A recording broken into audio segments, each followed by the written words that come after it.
No tenía pensado ir. Sinceramente, ni siquiera sabía que hubiera una cena hasta que mi vecina mencionó de pasada que mi madre le había pedido una mesa plegable extra. Era el Día de la Madre, sí, pero me habían sacado del grupo familiar de WhatsApp meses atrás después de lo que mamá llamó una exageración por mi parte. ¿La exageración? Decir que no me sentía cómodo pagando la tercera endodoncia de emergencia de mi hermana Rachel cuando acababa de subir fotos de vacaciones en Santorini. Me llamo Marcus.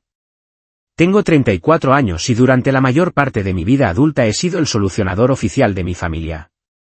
El que aparece cuando hay un problema, el que paga las cuentas, el que hace las llamadas. El que es bueno con el dinero, que en realidad significa que esperan que te encargues de todo sin hacer preguntas. Rachel es todo lo contrario. Ella es la hija favorita.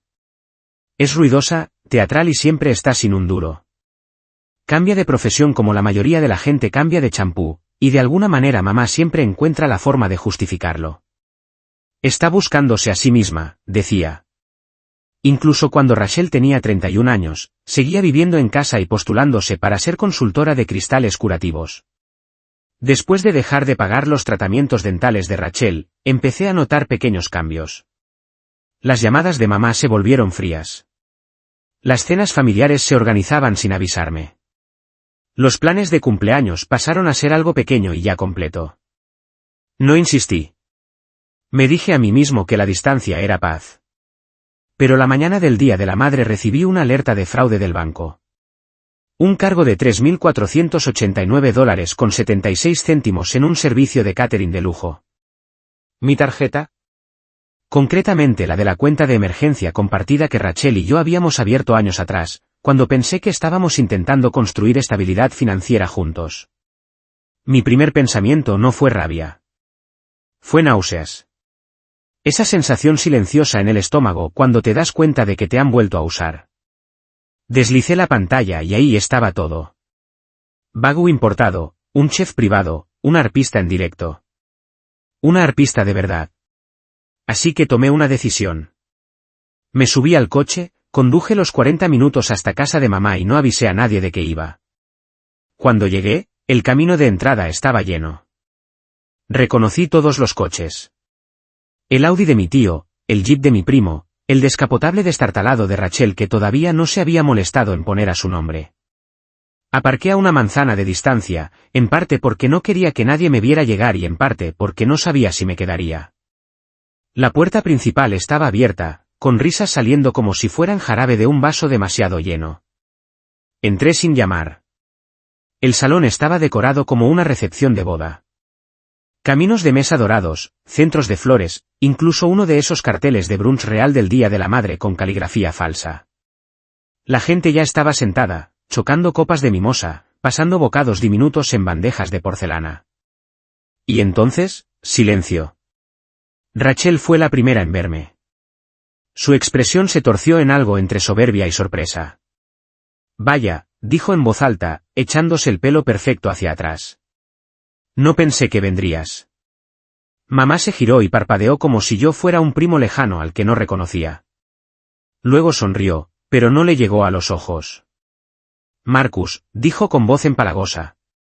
Deberías haber llamado. No te esperábamos. Ya me doy cuenta, respondí con calma, mirando la mesa en busca de un sitio libre. No hay ninguno. Bueno, trinó Rachel, no toques la comida. Esto costó $3.500. Me lo curré mucho organizándolo. La miré. De verdad la miré. Llevaba un vestido de lentejuelas y unos pendientes que yo había visto por última vez en un recibo que decía regalo para mamá. Devolver si no le gusta. Mamá debió notar algo en mi cara porque dio un paso al frente y añadió. Rachel se ha gastado mucho dinero en esto, Marcus. No es el tipo de comida para gente que aparece sin avisar. Las palabras quedaron flotando en el aire. No es el tipo de comida para gente como tú. Asentí despacio y respiré hondo. Ya veo. Rachel puso los ojos en blanco y volvió a una conversación sobre aceite de trufa. Mamá regresó a la mesa, haciendo un gesto para que alguien se moviera y dejara sitio, pero no para mí. Metí la mano en el abrigo y saqué el sobre que había traído. Era grueso, estaba cerrado y tenía el nombre de mamá escrito en tinta dorada en el frente. Caminé hasta la mesa y lo dejé sobre su silla, con cuidado de no tocar la vajilla fina. ¿Qué es eso?, preguntó mamá sin mirarme.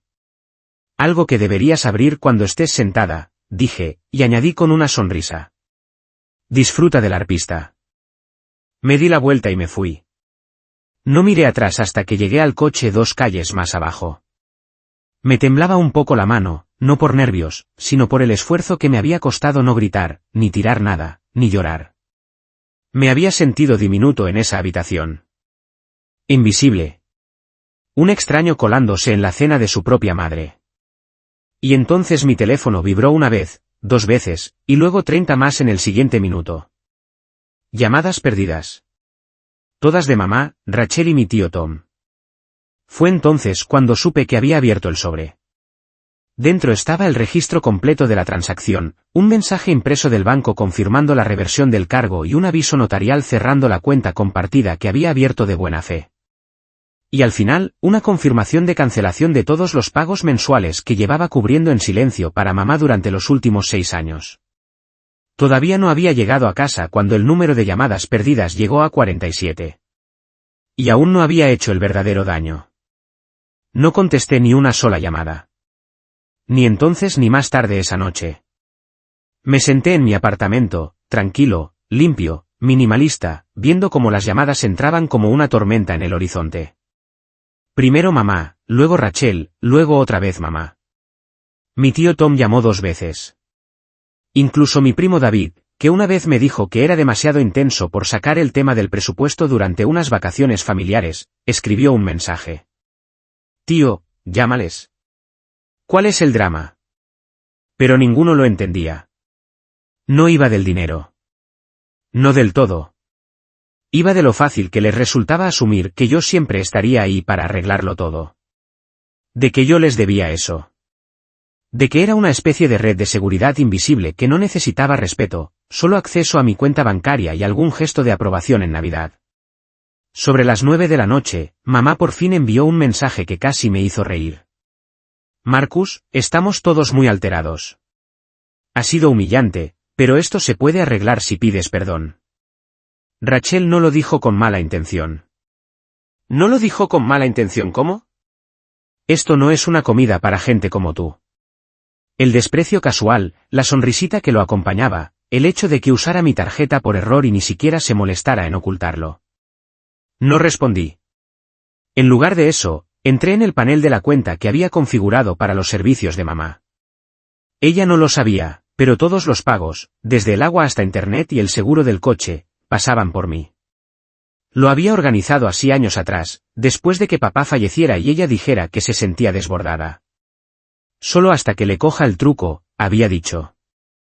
Ese solo hasta se convirtió en 6 años. Hice clic en cancelar la renovación automática del seguro del coche, luego los suministros, luego el internet. Uno por uno. Como apagar luces en una casa en la que nunca fui realmente bienvenido. Después envié un último mensaje. Corto, claro y sin veneno. Esto es lo que pasa cuando dejo de hacer cosas solo porque somos familia. Apagué el teléfono. A la mañana siguiente me desperté en un apartamento en silencio. La luz del sol entraba por las persianas, y por una vez, no sentí ese nudo familiar en el estómago que solía aparecer después de los eventos familiares, preguntándome qué podría haber dicho distinto o cómo podría haber suavizado las cosas. Preparé café, me di una ducha larga y luego, tras pensarlo un poco, volví a encender el teléfono. Era el caos. 22 mensajes de voz. Una avalancha de mensajes cada vez más desesperados, sobre todo de mamá y Rachel. Rachel. No puedes cancelar cosas así. Afecta a todo el mundo. Mamá. Esto es infantil. Te he educado mejor que esto. Mamá, otra vez. Esta mañana nos han cortado el agua. Espero que estés orgulloso. Y por último, mamá.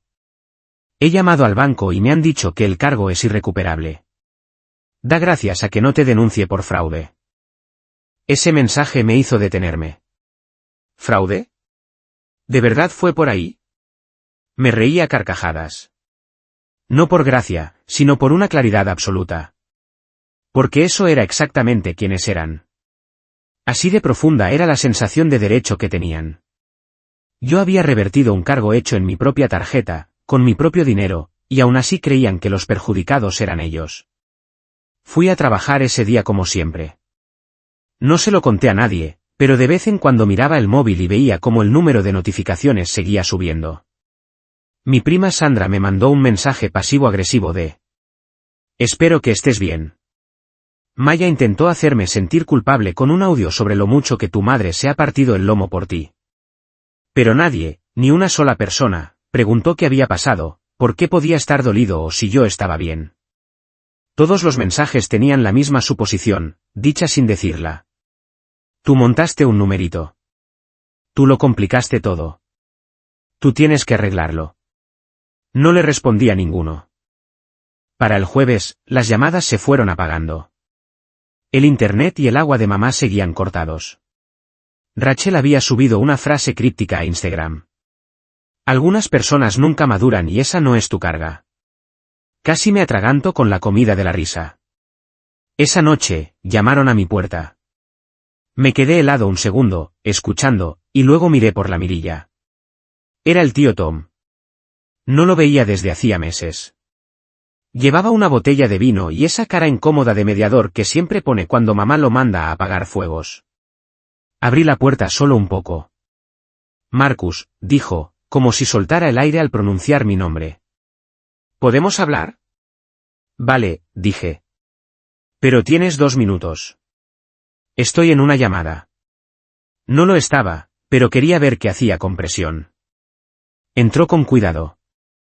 Fue mirando mi apartamento como si esperara encontrar algún punto débil. Tu madre está muy afectada, empezó. Normal, respondí, sin ofrecerle asiento. Ella no sabía que Rachel había usado tu tarjeta. Ha sido un malentendido. ¿Un malentendido? Dije. Se quedó callado un instante. Vale, quizá no. Pero tu madre no quería decir lo que dijo. Se dejó llevar por el momento.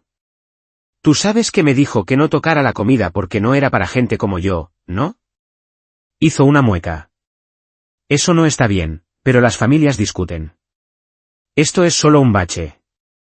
Incliné la cabeza. ¿Y por eso me amenazó con denunciarme por fraude? Eso lo pilló a contrapié. Yo, no sabía eso. Me imagino que tampoco sabías que llevo 6 años pagando sus facturas. Su cara cambió, confundido. Yo pensaba que tu padre había dejado un fideicomiso o algo así. No, dije, seco. He sido yo. Pero ya no. Asintió despacio y dejó la botella en la mesa. Mira, lo entiendo. Has hecho muchísimo. Quizá demasiado, pero a lo mejor no lo quemes todo todavía. No le respondí. Solo volví a abrir la puerta. Se quedó un segundo ahí hasta que pilló la indirecta. Piénsatelo, dijo mientras salía. Ya lo he pensado, respondí. Luego cerré la puerta y eché la llave, porque para entonces ya había decidido que venía después. No toqué el vino. Se quedó sin abrir sobre la encimera, como una ofrenda de paz incómoda en una guerra que seguía muy viva. No sabía qué me parecía más insultante, si que el tío Tom pensara que me podían comprar con una botella de Malbec barato o que creyera que cualquiera podía hablar por mi madre y esperar que yo asentara y perdonara sin ni siquiera una disculpa básica. Los días siguientes pasaron con una calma extraña. Fui a trabajar, salí a caminar, incluso fui a una librería del barrio que me gustaba y me llevé un par de libros de bolsillo. Sin llamadas, sin mensajes, no porque se hubieran detenido, sino porque bloqueé a todos, a cada uno de ellos. No era rabia. No era venganza. Era paz. El sábado, abrí la carpeta vieja que guardaba en el armario, un archivador de fuelle que no miraba desde hacía años. Dentro estaban todas las pequeñas cosas que había hecho por mi familia desde que murió papá. Recibos de facturas médicas que pagué cuando Rachel no tenía seguro. Extractos bancarios mostrando meses enteros de suministros pagados. Correos confirmando reservas de hotel para reuniones familiares que nadie me devolvió. Capturas de pantalla de mensajes en los que mamá escribía: ¿Eres mi salvavidas, Marcus. Solo esta vez. Siempre. Solo esta vez. Había decenas. Empecé a escanear los documentos y a subirlos a una carpeta nueva en la nube a la que llamé archivo. Al principio no sabía muy bien por qué. Tal vez era solo para recordarme que no estaba loco, que no me había inventado esos años siendo el apoyo emocional y económico de gente que, cuando llegaba la hora, prefería humillarme antes que tratarme como a un igual. Pero cuanto más escaneaba, más me daba cuenta de algo. Tenía margen. No del tipo que usas para chantajear o para echárselo en cara a alguien, sino del tipo que, cuando sale a la luz, ya no deja espacio para hacerse el tonto, porque a mi familia le encantaba hacerse la tonta. Fingían que Rachel solo estaba pasando una mala racha. Fingían que yo simplemente era más organizado, no el que estaba recogiendo el desastre de todos los demás. Fingían que el favoritismo de mamá no era un problema, que a mí no me daban por hecho, que el silencio era estar de acuerdo. Así que tomé una decisión. Si querían ignorar lo que yo había hecho, perfecto. Pero no iba a permitir que siguieran mintiendo sobre ello. El domingo por la mañana, subí la carpeta y generé un enlace privado. Después, entré en el viejo grupo familiar de Facebook. Llevaba meses muerto, desde que mamá y Rachel movieron todo a su nuevo grupo, del que yo no formaba parte. Pero aún tenía ahí a una docena de primos, tías y tíos. Gente que siempre decía os queremos igual a los dos y luego miraba hacia otro lado cuando las cosas se iban desequilibrando. Escribí la publicación. Nada dramático, solo hechos. Hola a todos, algunos me habéis estado escribiendo. Sé que ha habido confusión, así que quería aclarar algunas cosas. En los últimos 6 años, he cubierto más de $40.000 en facturas, estudios, viajes y gastos de emergencia para mamá y Rachel. Todo por voluntad propia, y nunca pedí que me lo devolvieran. La semana pasada, Rachel usó mi tarjeta para pagar un catering de $3.500 para la cena del Día de la Madre sin mi permiso. Cuando aparecí, me dijeron que no tocara la comida porque no era para gente como yo. Revertí el cargo. Cerré las cuentas. Cancelé todos los pagos automáticos que llevaba manteniendo en silencio durante años. Si alguien tiene preguntas, aquí tenéis la carpeta con la documentación. No busco drama, solo transparencia. Me estoy alejando de esta familia por mi propia salud. Por favor, respetadlo. Luego pegué el enlace y cerré sesión. No miré las notificaciones que vinieron después. No me hacía falta. Para el lunes por la mañana, ya sabía que el tema se había corrido. Mi prima Elsie me escribió por LinkedIn, nada menos. No tenía ni idea, Marcus. Lo siento muchísimo. Hasta mi tía mayor Lorraine, que no me hablaba desde hacía 3 años, me mandó un correo. Siempre has sido tan callado. No nos dimos cuenta. Pero la señal de verdad llegó esa tarde, cuando mamá apareció en mi edificio. La vi por la ventana antes de que llamara. Pelo impecable, maquillaje, y en las manos algo que parecía pan de plátano envuelto en papel de aluminio, su ofrenda de paz de toda la vida. Siempre que quería hacer como si no hubiera pasado nada. No bajé. Llamó una vez. Esperó, y luego otra vez, y después escribió. Por favor, Marcus, tenemos que hablar. Yo estaba en el pasillo, detrás de mi puerta, fuera de su vista, mirando la pantalla mientras su mensaje se quedaba ahí, sin abrir. No porque no lo hubiera visto, sino porque no estaba listo. Porque sabía que lo que viniera después no iba a ir de arreglar las cosas. Iba a ir de ponerle un espejo delante y asegurarme de que mirara de verdad. Ahí fue cuando recordé la otra cosa que aún no había hecho. Algo pequeño, pero personal. Se quedó allí 10 minutos más. Podía verla desde el borde de la ventana del salón, con los hombros tensos, mirando el móvil cada pocos segundos, agarrando el pan de plátano como si fuera una llave mágica capaz de abrir el perdón. Pero no hubo más golpes. Ni un buzón de voz, ni una disculpa, solo el mismo silencio en el que me había entrenado a quedarme cuando no quería afrontar algo incómodo. Cuando por fin se dio la vuelta para irse, la vi alejarse con esa misma dignidad tranquila que siempre mantenía en público. La que había engañado a tanta gente, haciéndoles creer que era una matriarca elegante y cariñosa. Pero a puerta cerrada, cuando nadie miraba, podía ser fría. No cruel, solo hueca, de esa manera pasivo-agresiva que duele más que cualquier grito. Y ahí supe que todavía no lo entendía. El pan de plátano no era una rama de olivo. Era un botón de reinicio, una forma de fingir que aquellas palabras no se habían dicho. Que mi ausencia en cenas familiares, fiestas y cumpleaños era solo un malentendido, y no el resultado de años sintiéndome un extraño en la mesa de mi propia familia. Esperé a que ya no se la viera antes de abrir la puerta. En el suelo había un sobre pequeño que debió de caérsele. Lo recogí. Mi nombre estaba escrito con su letra, solo Marcus, en cursiva cuidada. Me lo llevé dentro y lo abrí. Dentro había una tarjeta. De esas de Hallmark, seguramente sobrante del Día de la Madre. En la portada ponía: Family means always been there. Dentro, su nota era corta. No te he criado para que seas tan vengativo. Sea lo que sea esto, para allá. Rachel está afectada. Yo estoy avergonzada. Ya has dejado claro tu punto. Me quedé mirándola un buen rato. Ni un reconocimiento, ni una disculpa, solo incomodidad. Como si el verdadero delito fuera la molestia que había causado al apartarme, no los años de lealtad silenciosa y no pagada que daban por hecho en mí como si fuera aire. Dejé la tarjeta y fui al armario. Había otra cosa que aún no había hecho, algo que llevaba guardándome por, ni siquiera lo sé. Sentimiento, obligación. Hace años, cuando murió papá, heredé una pequeña caja de seguridad con documentos, certificados de nacimiento, fotos antiguas de la familia, y lo más importante, un montón de bonos de ahorro que él quería que se repartieran entre Rachel y yo.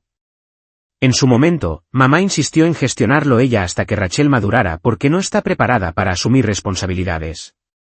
Yo acepté, confié en ella, pero en algún momento ese acuerdo se diluyó.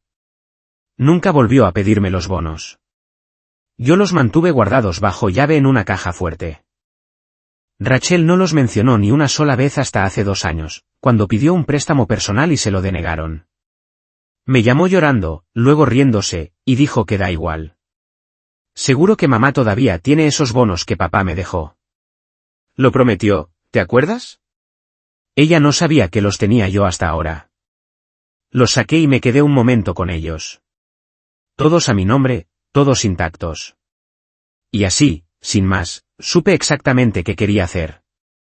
Ese viernes quedé con un abogado, un chico joven y eficaz llamado Raj, que trabajaba en el centro. Ni pestañeó cuando le expliqué la situación, se notaba que había oído cosas peores. Le enseñé los documentos, los bonos, las capturas. Le dije que no quería demandar a nadie. Solo quería claridad legal, una declaración oficial que dejara constancia de las transferencias económicas que había hecho a mi madre y a mi hermana a lo largo de los años. Ni más ni menos.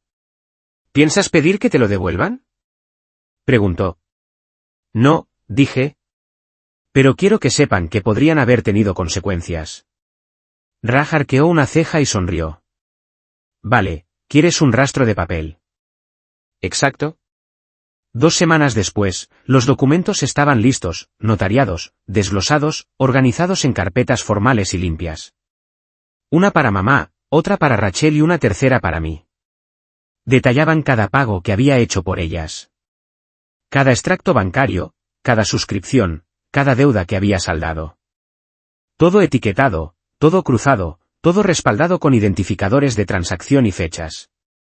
Al final de cada carpeta había una carta, un aviso formal que decía que, aunque no tenía ninguna obligación legal de seguir dando apoyo económico, había decidido cesar toda ayuda adicional con efecto inmediato. No exigía nada. No pedía firmas. Solo informaba. Y se las envié a las 2. Certificado. Con acuse de recibo. Llegaron 3 días después. La explosión fue inmediata. Primero, Rachel llamó desde un número desconocido. ¿Vas en serio con esto?, gritó en cuanto descolgué. ¿Qué es toda esta historia de abogados? ¿Me quieres humillar? Estoy dejando constancia, respondí con calma. Por si vuelven las mentiras. Arruinaste el Día de la Madre. Me robaste. Se quedó en silencio y colgó. Más tarde esa misma noche, llamó mamá. Lo dejé ir al buzón de voz. Me dejó un mensaje, solo uno. Te has explicado perfectamente. Espero que haya merecido la pena. Sin disculpas, sin arrepentimiento, solo una frase de cierre. Y era exactamente lo que necesitaba. No volví a hablar con ninguna de las dos después de eso. Los meses siguientes fueron extrañamente tranquilos. El tema se supo. Algunos familiares llamaron para ver cómo estaba, pero yo no me metí. Otros no dijeron nada en absoluto. Rachel subió un par de frases vagas en redes sobre soltar energía tóxica. Mamá me quitó de los últimos documentos familiares compartidos. Yo tenía acceso a autorizaciones médicas, formularios de contacto de emergencia, incluso a una cuenta tonta de Spotify del grupo familiar que no usábamos desde hacía años. Actualicé mi propio testamento. Me fui de viaje. Me compré una cafetera espresso de segunda mano pero preciosa, la que llevaba años mirando, pero siempre me convencía de que era demasiado cara. Y desde entonces, cada mañana me hago café solo para mí. Sin culpa, sin ruido, sin peticiones, sin esa familia que fingía que yo importaba solo cuando necesitaban una firma o una transferencia. No los bloqueé, pero tampoco dejé una puerta abierta. Y 6 meses después, cuando me llegó una invitación de boda de Rachel, entregada en mano, ni más ni menos, la abrí sin emoción. Dentro había una nota. Sé que las cosas se calentaron, pero me gustaría que mi único hermano estuviera allí. Estaba dirigida a Marcus más acompañante. Había código de vestimenta, una lista de expectativas de regalos y una notita adhesiva que decía: Pede si todavía tienes esos bonos de ahorro, me encantaría usarlos para la luna de miel. A papá le habría gustado. Me reí tan fuerte que casi se me cae la invitación. No confirmé asistencia. En su lugar, escribí una nota adhesiva nueva. A papá le habría gustado que dejara de permitir que la gente se aproveche de mí. Y se la mandé de vuelta en el mismo sobre con el que ella me la envió. Sin regalo, sin ir, sin arrepentimientos. Solo paz. De esa que no se compra. De esa que nadie te puede quitar.